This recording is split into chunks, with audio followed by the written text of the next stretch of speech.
One company produces roughly 90% of the world's most advanced chips for Apple, NVIDIA, and nearly every AI firm on Earth.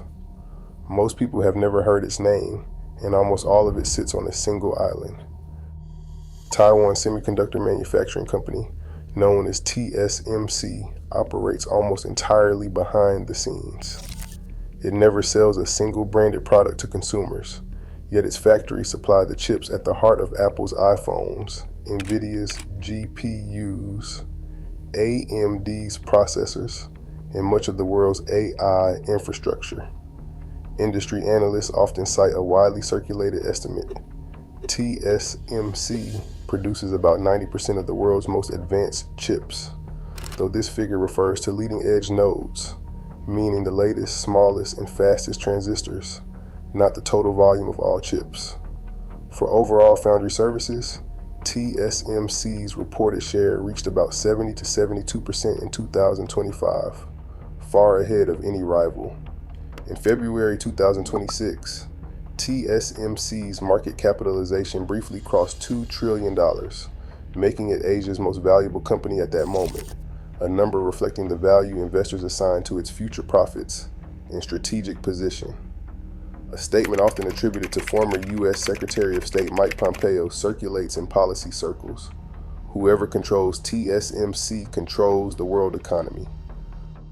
Morris Chang spent nearly 25 years at Texas Instruments, helping shape its semiconductor business before being passed over for the top job in 1983.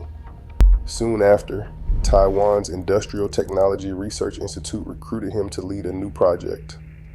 In 1987, with support from the Taiwanese government, ITRI, and Philips, Chang founded TSMC, the world's first pure-play foundry. Unlike traditional chip companies that designed products and built their own fabrication plants, TSMC focused solely on manufacturing chips for others. This model separated design from fabrication, opening the door for smaller firms and reducing the need for massive capital investment. A foundry manufactures chips but does not design or sell its own. Fabless companies like NVIDIA, Apple, AMD, and Qualcomm develop architecture, software, and product strategy, then send their designs to TSMC. Fabrication is the process of turning these designs into wafers, thin silicon slices etched with millions of transistors. The finished wafers become the processors inside everything from smartphones to servers. By staying neutral and never competing with its customers, TSMC allowed design firms to innovate freely. This design-to-wafer-to-device chain became the backbone of the modern semiconductor industry, raising a new question. Can manufacturing keep up with demand? A process node marks each generation of chip manufacturing, with smaller numbers like 2 nanometers signaling denser, more efficient designs, not a literal measurement. Yield is the share of usable chips from a silicon wafer, a crucial factor in cost and supply. TSMC's lead in advanced nodes is clear. 7 nanometer risk production in 2018, 5 nanometer in 2020, 3 nanometer in 2022, and 2 nanometer volume production by 2025 to 2026. No other foundry had publicly matched TSMC's scale or yield at these levels. In the third quarter of 2025, 74% of TSMC's wafer revenue came from processes of 7 nanometers and below. The Semiconductor Industry Association and Boston Consulting Group estimated in 2024 that recreating this capacity elsewhere could take over a decade. NVIDIA's AI accelerator shipments depend on what TSMC and its CoWoS packaging lines can deliver. ASML, the sole supplier of extreme ultraviolet lithography, links these choke points in a tightly concentrated supply chain. TSMC's most advanced chip manufacturing is concentrated in Taiwan, making the island a critical node for the global technology supply chain. As China-Taiwan tensions rise, the world's dependence on this single location becomes increasingly apparent. Disruption could come from many directions: a blockade, military action, cyber attack, earthquake, power outage, water shortage, or shipping delay.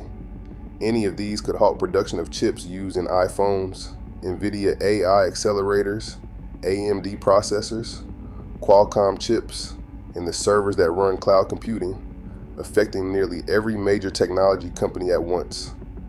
In 2024, the Semiconductor Industry Association and Boston Consulting Group called this concentration unprecedented, warning that replicating these capabilities elsewhere would take more than a decade.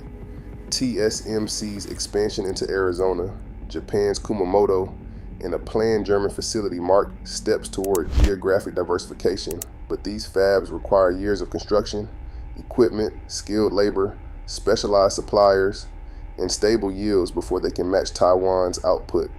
TSMC is only one part of a vast network of designers, suppliers, and logistics, while the silicon shield theory remains a hypothesis, not a guarantee.